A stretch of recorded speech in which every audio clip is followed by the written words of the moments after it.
Obviously, a really difficult loss to stomach. I thought, when Jalen went down, that's a big loss for us. I thought we battled to put ourselves in a pretty good position late in the game. I think from the 4-minute media to 2-minute media, we just made some critical mistakes at late in the game that really hurt us. Credit Northeastern; they're a really disciplined, well-coached team. They didn't turn the ball over.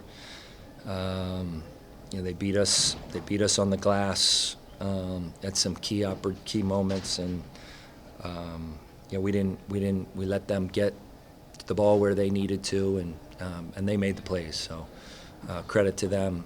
Bill's a really good coach and has a pretty young team. Obviously, L.A. Pratt really handled the load. I thought it was, play 40 minutes and never turn the ball over is pretty incredible. Obviously, the two steals that are free points, giving up free points in a game like this makes it hard. So tough one, but some lessons to learn. Hopefully we will. I know the guys are pretty disappointed, but college basketball games are hard to win. Coach, you mentioned Pratt. He kind of struggled for most of the game, came alive late at the end, and kind of brought them back for a little bit. What do you think allowed him to break through? Yeah, I mean, a couple times he got steals that led to uncontested layups. I think that makes you feel pretty good about yourself. One time Josh was out there, he was doing a pretty good job on him, and for some reason just picked him up so far up the floor that Pratt just put his head down and got by him and made a play there. So yeah, he definitely got into space and made a couple baskets late. Part of it was we weren't doing the things that we needed to do. But the kid played 40 minutes in a college game is really hard, and he's clearly their leader and their experience. And he after one where they didn't get the other night where they kind of had it. I think that they did what they needed, led by him to get it going. Wasn't Brady's best night. You still trusted him with that last shot on the last possession. What did you think kind of that possession? Yeah, I mean, with Jalen out and just the way they were guarding, we felt like he had the best chance to get downhill, to get in the paint, to get to the foul line, or he's come up big in a lot of chances before. He wasn't having a good game. He battled foul trouble. Obviously, it was a tough night, but he's been around for a long time. He's also the same person that was conference tournament player of the year. So I'm not a coach to look at the stat sheet and say, okay, who's 0-4. I'm more of a guy who you earn trust over a long period of time, and I thought that he would give us the best chance to make a play, and so kind of ran a little action to try and get him ahead of steam. I thought he did kind of get in there, but just wasn't able to make the right play. Obviously, Jalen goes back in late in the first half, doesn't play in the second half. What did he feel when he went back in? Yeah, I don't know. I'll have to talk to our medical staff. He said he wanted to try it, and then he just kind of gave me the sign like I got to come out. So I don't know exactly what the injury is. If it happened when he went crashing into the bleachers over there or what happened. I know that he got treatment at halftime and was trying to warm up to get going again in the second half, and he just wasn't able to do it.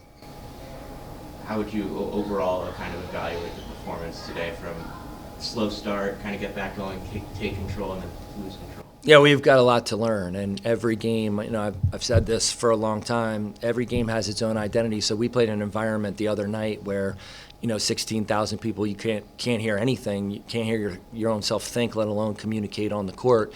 It was not nearly as loud out there tonight, and we're not communicating like and playing with the urgency to start the game. That certainly was difficult. I thought, again, we responded and got back, and like you said, did to get a lead, and despite battling foul trouble, despite Jalen being out, but just get down in the guts of the game. This group hasn't been together. We weren't able to get the ball where it needed to go and keep our turnovers down enough and make the plays that we needed to make. So hopefully we learned from that, and we'll be faced in these moments, I hope, plenty of times later in the season, and that's all part of it.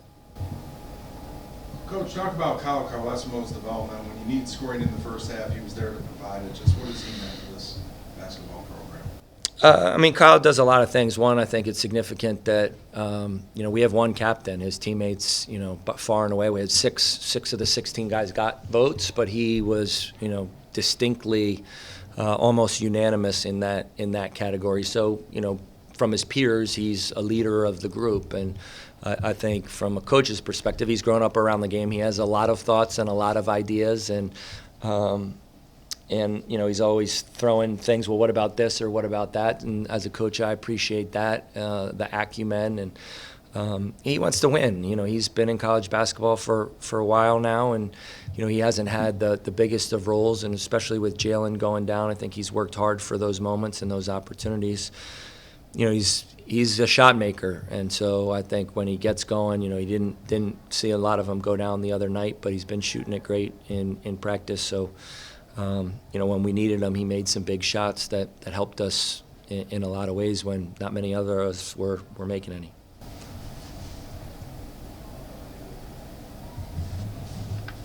Coach, it was a game of runs tonight.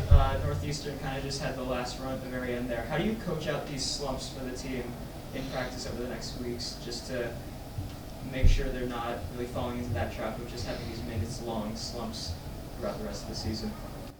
Yeah, I mean, every game is different, so you can throw different situations like, hey, you're up 4 with 2 minutes to go in the game in practice, and we do a lot of different situations. But the reality is, for a guy like Andrew Alexienko, he's going to be a good player, but it was a different type of game. It was as strange as it is to say, it was a little bit more physical than the Michigan State game in terms of how the referees were calling it. Ben Tweedy hasn't been in a lot of these close games. Again, Brady Cummins has been and didn't respond. I think you just try and really coach the moment and identify the game and the situation that you're in and help them recognize that in real time.